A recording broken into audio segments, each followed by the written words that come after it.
ley para que lo leyeran, estaban todos considerando, pero más que nos escuchen a nosotros, yo he ido con Jorge Barrera, que es un experto de la Fundación Jaime Guzmán en el tema educacional, que nos va a hacer una presentación sobre los aspectos más técnicos de la reforma. Yo voy a hacer una breve introducción y resumen, pero la idea es escucharlo a ustedes, que nos cuenten cuáles son las aprensiones, las dudas, las preguntas que sean necesarias. Y posteriormente vamos a tener una reunión con los apoderados de los colegios que ustedes representan. Nos gustaría mucho poder llegar a los apoderados y conversar con ellos.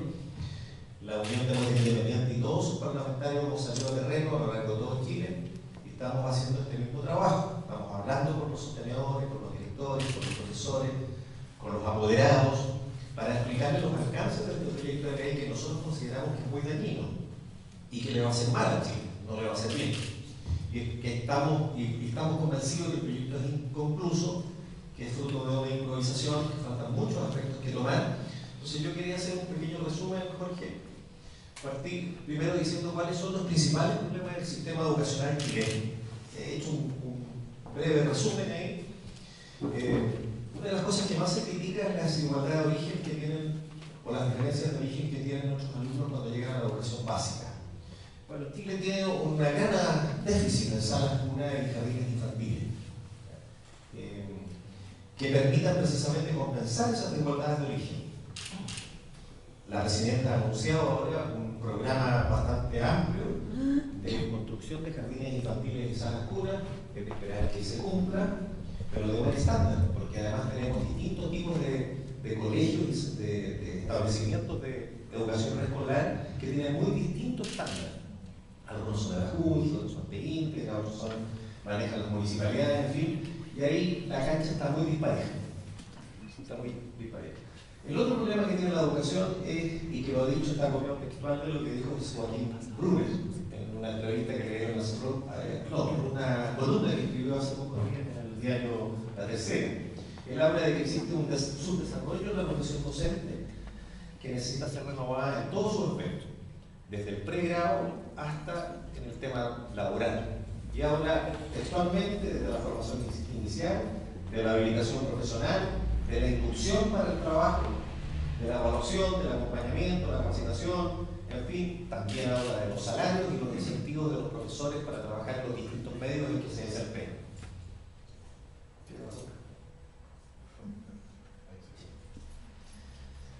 Otro tema importante en la educación chilena, otro de los grandes problemas o lastres de la educación chilena, es la subsistencia de bolsones de atraso y segregación en las escuelas más deficitarias, donde están aquellos bolsones de pobreza, en las ciudades, en la parte rural, también tenemos diferencias, y no solamente por segregación social, socioeconómica, sino también porque existen ciertos bolsones de atraso. La carencia de colegios para niños y jóvenes con necesidades especiales. También hay un déficit importante en Chile de colegios especializados para atender a niños que tienen problemas de aprendizaje o tienen necesidades especiales. Y quizás la última más importante, por eso la dejé al final, es el insuficiente gasto público para alumnos en la educación subvencionada, tanto en la municipal como en la particular.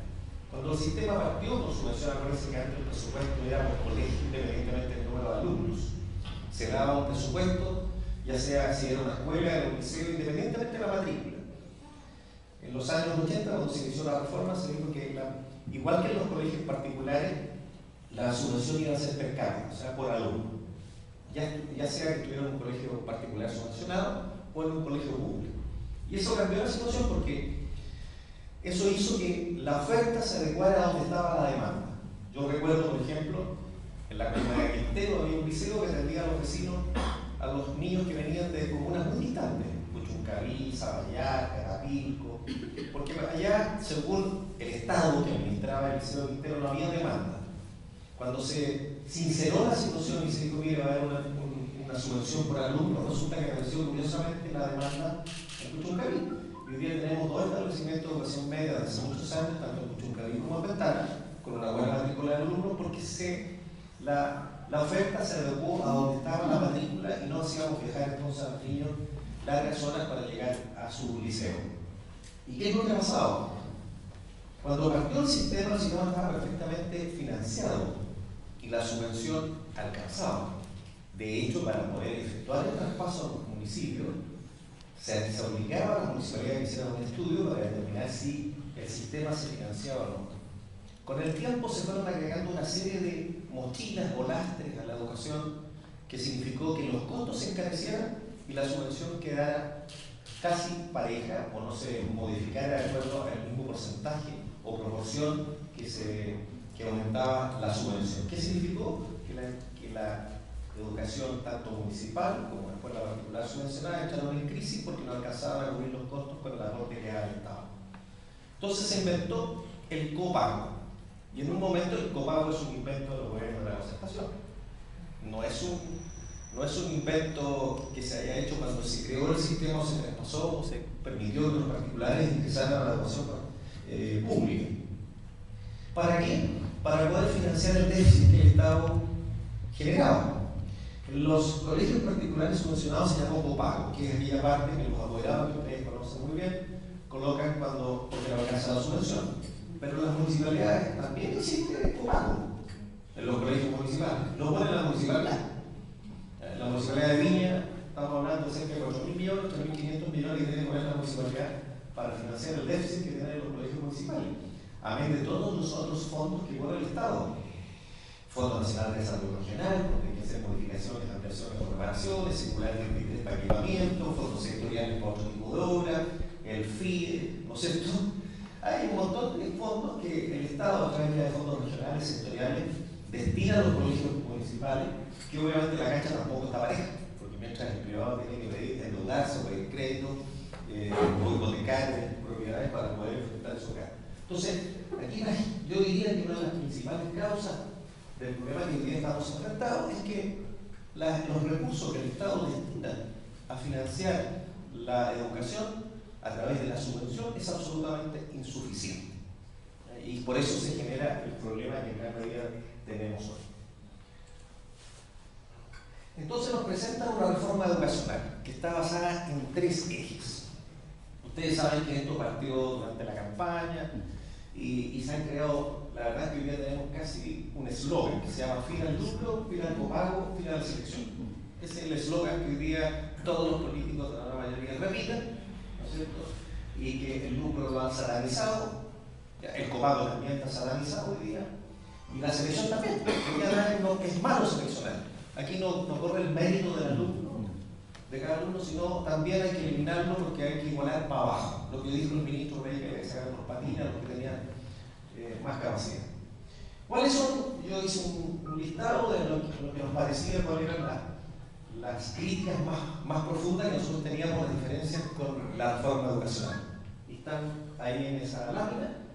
Primero, que nos apunta un efectivo fortalecimiento del sistema mixto.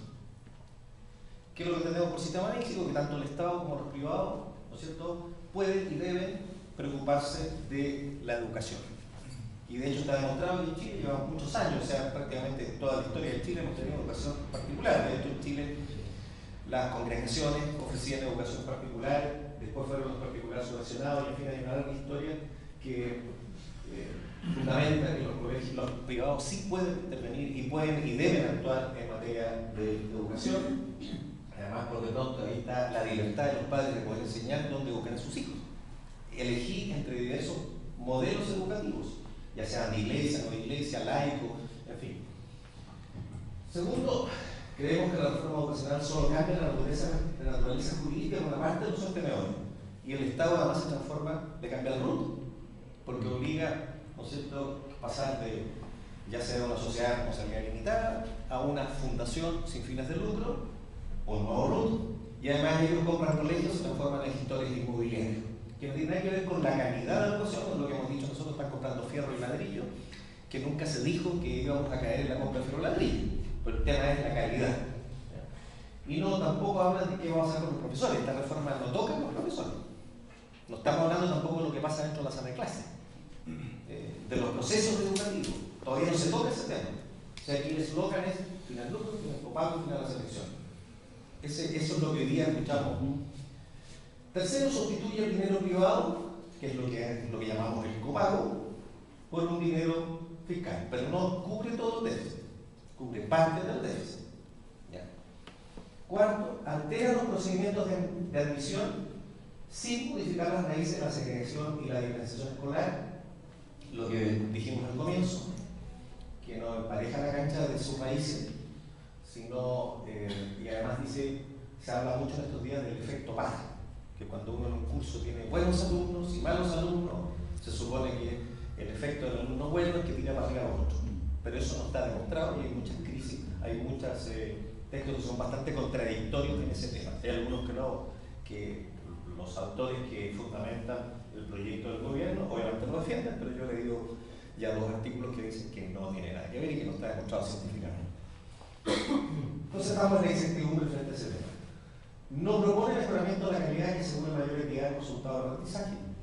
Tampoco está presente en la reforma educacional. Y por último, una de las razones más importantes por las cuales nosotros nos oponemos a esta reforma es que elimina la libertad de enseñanza y que suprime la diversidad de los proyectos educativos. Yo resumiría que esta es la posición nuestra como parlamentarios de la Unión Demócrata Independiente. Yo he escuchado a muchos parlamentarios, cada uno ha hecho su propia presentación, cada uno tiene más o menos cómo se aproxima al tema, pero en resumen yo creo que son nuestras principales críticas. Y como conclusión final, para poder dejar a Jorge con la palabra, aquí creemos que, ¿no es cierto?, que esta reforma atenta gravemente contra la libertad de enseñanza. Yo creo que es el primer paso, tal como está anunciado en el mismo proyecto de ley, que dicen que este es un primer paso, que ya van a venir otros proyectos complementarios. Entonces, ¿cuál va a ser ese proyecto complementario? El imponernos un modelo educativo único, como fue en la ENE. Si ustedes leen las introducciones, ahí dice este es el primer proyecto, después vendrán otros proyectos vinculados con el tema de la educación. Entonces nosotros creemos que aquí está en riesgo la libertad de enseñanza. Segundo, que tiene que ver con la diversidad de los proyectos educativos que yo te hablaba, donde los padres pueden elegir dónde llevar a sus hijos. Nosotros también apoyamos la clase media, que es la que mayoritariamente existe en los colegios particulares subvencionados, que tienen la posibilidad hoy, por el sistema de subvención a los colegios particulares, de llevar a sus hijos a un colegio de mejor estándar, como por ejemplo o como muchos de ustedes representan, y no un colegio municipal o colegio público, que lo más probable es que tenga, yo no quiero ser peyorativo porque tengo un amigo muy cercano que está aquí presente, pero obviamente yo creo que el aporte que ha hecho la educación particular subvencionada frente a lo que pasa en los colegios municipales, hay un marcado notorio, al menos una diferencia en el estándar de equipamiento y la infraestructura que es muy importante. Premio al esfuerzo del mérito, se acaba el premio al esfuerzo del mérito, porque se acaba la selección, además se transforma en un proceso aleatorio. Entonces, aquí hay un alumno que se esfuerza, que el papá que llega temprano a la casa le ayuda a hacer las tareas, porque el alumno le vaya bien y lo puedan seleccionar en el colegio. No, se acaba. No puede haber buena educación sin tener el foco en lo que ocurre en la sala de clase. Aquí este proyecto no toca nada, ni se aproxima siquiera a lo que pasa al interior de la sala de clase. Y por último, quisiera decir que el Estado nunca ha sido una garantía de una educación de calidad. De hecho, las mejores universidades chilenas no son estatales. Salvo la Chile, pero lo decía hace un chorro de plata. Pero nunca ha sido garantía eso que tienen añoranzas del pasado, que los colegios públicos eran tan buenos. Bueno, porque no existía con qué compararlo, ¿no? O sea, estaban los particulares, que había un 8% de la población, o quizás menos, y los colegios públicos. Hoy día tenemos 3 niveles de educación en donde podemos comparar unos y otros. Entonces yo diría que no es comparable lo que ocurría hace 20 años con lo que ocurre hoy,